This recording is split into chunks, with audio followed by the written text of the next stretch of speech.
नमस्कार। जय श्री राधे। मैं पंडित संजय घिल्डियाल शास्त्री स्वागत करता हूं आपका एक और नई वीडियो में। आज बात करते हैं संत प्रेमानंद जी महाराज की। अभी आपने खबर सुनी होगी कि जो उनकी कई वर्षों से गोवर्धन जी की परिक्रमा चल रही थी, उनको उन्होंने स्थगित कर दिया है।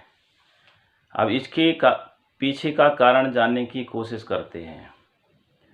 तो आपने खबर सुनी होगी कि एक कॉलोनी की जो कुछ महिलाएं हैं, वो उनकी परिक्रमा का विरोध कर रही थी कि ये रात को जब परिक्रमा करते हैं तो उनके साथ में जो भक्तगण होते हैं, उनके दर्शन के जो अनुयायी होते हैं, उनके दर्शन करने के लिए जो भक्त वहाँ पर खड़े रहते हैं, वो भगवान के कीर्तन करते हैं, जयकारा लगाते हैं, राधे राधे का जो है संकीर्तन करते हैं, कुछ लोग डीजे बजाते हैं। तो उससे उनको परेशानियां होती हैं और उनकी नींद में दखल होता है। तो उसके विरोध में जो है कुछ महिलाएं हाथ में तख्तियां लेकर के और सड़कों पे निकली थी। तो अभी जो है प्रेमानंद महाराज जी के आश्रम से जो है ये खबर आई है कि उन्होंने अपने स्वास्थ्य का हवाला दे करके, स्वास्थ्य ठीक न होने के कारण अनिश्चित काल के लिए पदयात्रा स्थगित कर दी है। तो इसके पीछे के कुछ पहलू जानते हैं। देखो, संत प्रेमानंद महाराज जी ऐसे संत नहीं हैं कि वो अपनी पदयात्रा निकालने के लिए किसी को कष्ट दें। रात को यदि 2-3 बजे कोई डीजे बजा रहा होगा उनकी पदयात्रा में, तो खुद ही वो उसको रोक देंगे। वो ऐसे संत नहीं हैं कि जो अपना गुणगान करवाने के लिए या अपना जो है अपनी चर्चा करवाने के लिए, अपना नाम कमाने के लिए जो किसी अन्य को परेशान करें, वो इस प्रकार के संत नहीं हैं। जब तक हमने अनुभव किया है तो वो इस प्रकार के कोई संत नहीं हैं कि उनका नाम बना रहे, चर्चा में रहे। वो इस प्रकार के, वो चाहते हैं कि वो भगवान के नाम से जुड़े रहें। जिस राधा नाम से उनको इतनी शक्ति मिली है, उस परम आराध्या परम शक्ति भगवती पराम्बा जगदम्बा महाशक्ति राधा जी के नाम से जिनको वो ताकत मिली हुई है कि उनकी 19-20 साल हो गए हैं, उनकी किडनी को दोनों किडनी फेल हैं, लेकिन फिर भी वो जो है उनके चेहरे का जो भाव है, उनके चेहरे पे जो चमक है, वो आप किसी संत के चेहरे पे वो आप देख सकते हो। वो कभी इस बात से दुखी नहीं होते कि उनकी किडनियां फेल हैं या उनको कुछ हो जाएगा।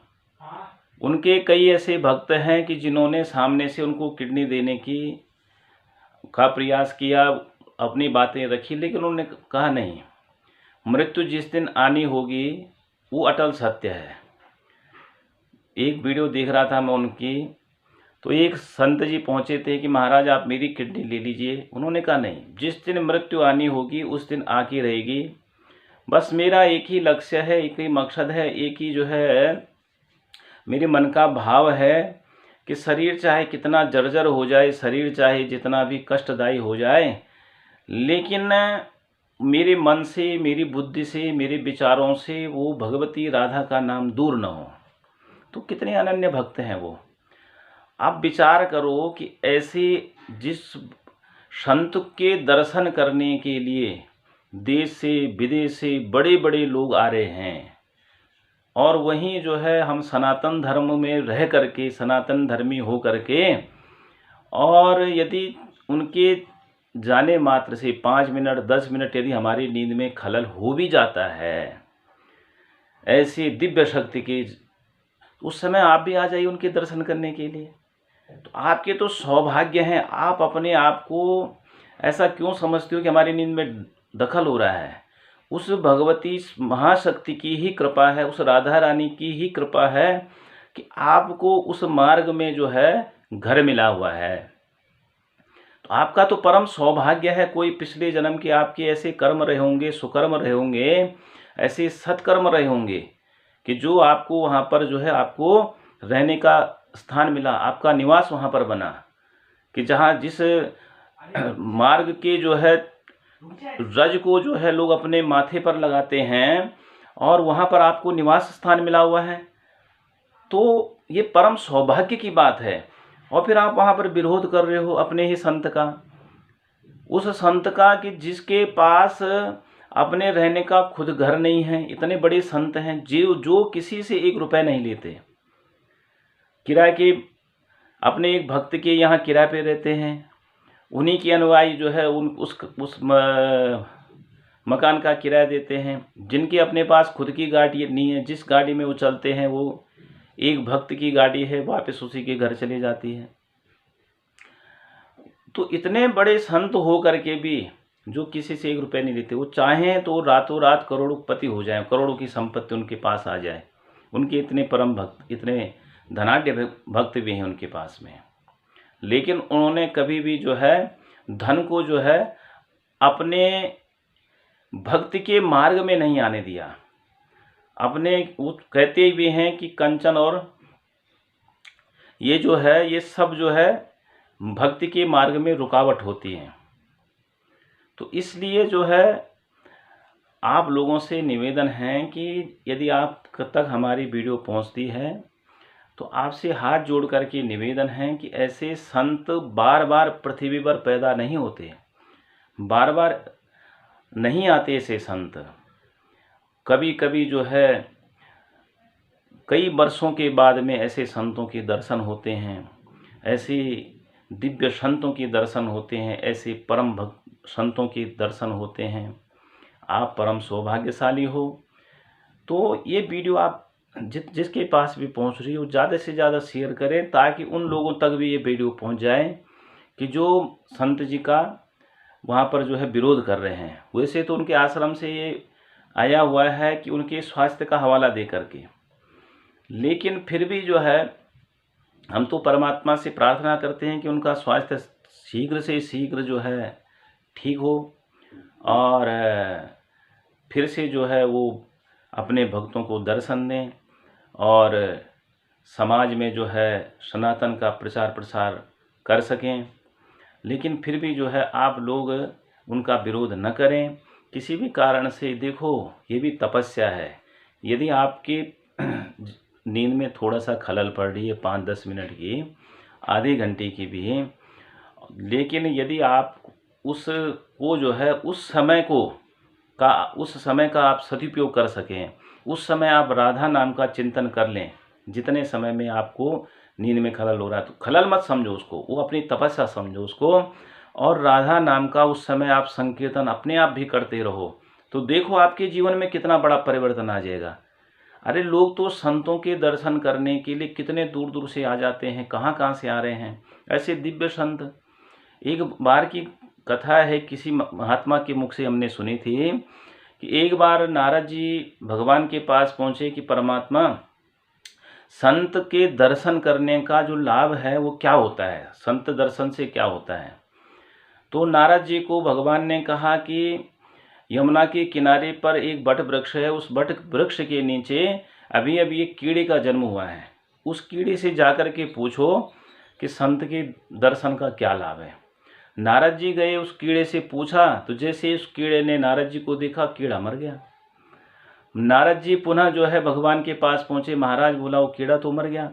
बोला उसी पेड़ के ऊपर जो है एक तोते का बच्चा पैदा हो रखा है, तोते के यहाँ बच्चा पैदा हो रखा है, तो उस तोते के बच्चे से पूछ कर के आओ। नारद जी गए, उस तोते के बच्चे से पूछा कि संत के दर्शन से क्या लाभ होता है, तो वो बच्चा भी मर गया। अब फिर नारद जी भगवान के पास आए, महाराज जी वो भी मर गया। कहा उस गांव में, फलाने गांव में एक बछड़े का भी अभी जन्म हुआ है, उसके पास जाओ।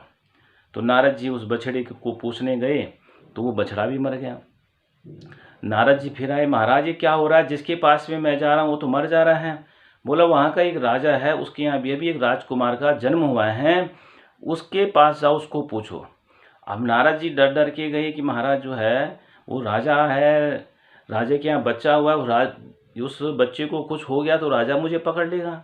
लेकिन फिर भी भगवान की आज्ञा थी, तो नारद जी डर डर के राजकुमार के कक्ष में पहुँचे जहाँ बच्चा हो रखा था, जो बच्चा हो रखा था। तो उसने जैसे ही नारद जी को देखा तो हाथ जोड़ लिए, बच्चा भी अभी पैदा हो रखा था। महाराज बोला आइए, आपको मैं प्रणाम करता हूँ। नारद जी आश्चर्यचकित रह गए, ये बच्चा अभी पैदा हुआ है कुछ दिन का, और ये जो है मुझसे कैसे बातें कर सकता है। तो नारद जी ने बोला तुम ऐसे कैसे बोल सकते हो। तो वह बच्चा कहने लगा, महाराज संत के दर्शन से क्या लाभ होता है वो मुझसे बड़ा कौन जान सकता है, मुझसे ज़्यादा कौन जान सकता है। मैं ही पहले जन्म में कीड़ा था, संत के दर्शन हुए तो मुझे मुक्ति मिल गई, मैं उससे अच्छी योनि जो है तोते की योनि में आ गया। आपके दर्शन होते ही मुझे वहाँ से भी मुक्ति मिल गई, मैं बछड़े की योनि में आ गया। आपके दर्शन हुए वहाँ से भी मुक्ति मिल करके मैं मानव योनि में और सबसे जो है उच्च पद माने राजा के यहाँ मैं पैदा हो गया हूँ, राजकुमार बन गया हूँ। तो ये होता है संत के दर्शन। तो इसलिए आप लोग उनका विरोध मत करिए। यदि प्रेमानंद जी महाराज वहाँ से परिक्रमा कर रहे हैं, वो भी तो कष्ट सह रहे हैं, वो इतना कष्ट सह रहे हैं किसके लिए, समाज के लिए, समाज के हित के लिए, सनातन धर्म के हित के लिए। और हम थोड़ी देर नींद में डिस्टर्ब हो गया, परेशानी हो गई, उसके लिए तख्ती लेकर के हम जो है उनका विरोध करना प्रारंभ कर, क्या बीत रही होगी उनके हृदय पे, क्या बीत रही होगी उनके दिल पे, और क्या उस इष्ट जो भगवती उनकी आराध्य जो है राधा रानी हैं, क्या वो तुम्हारे इस कृत्य से प्रसन्न हो रही होगी? कदापि नहीं। वो क्या तुम्हें आशीर्वाद देगी? कदापि नहीं। तो इसीलिए जो है ऐसे संतों का कभी भी विरोध मत करिए, आप जो है उनके नित्य प्रति दर्शन करिए, और मैं आपको गारंटी देता हूँ आप उनके मन से, हृदय से और सच्चे मन से उनके दर्शन करिए, राधा नाम का आप जप करिए। ऐसे संतों की आपको रोज दर्शन होंगे। लोग दूर से आएंगे तो एक ही दिन दर्शन करेंगे, लेकिन आपको नित्य प्रति उनके दर्शन हो रहे हैं तो आप उसका लाभ उठाइए और देखिए आपके जीवन में क्या परिवर्तन आता है, क्या आपके जो है बच्चों के जीवन में परिवर्तन आता है। तो आप सब लोग जो इस वीडियो को देख रहे हैं ज़्यादा से ज़्यादा शेयर करो, ताकि ये सारे सनातन अवलंबियों तक पहुँचे, सनातन धर्म प्रेमियों तक पहुँचे, कि ताकि जो है अपने संतों का हम लोग कैसे सम्मान करें, कैसे अपने संतों का, कैसे सच्चे संतों का हम जो हृदय से सम्मान कर सकें। जय श्री राम।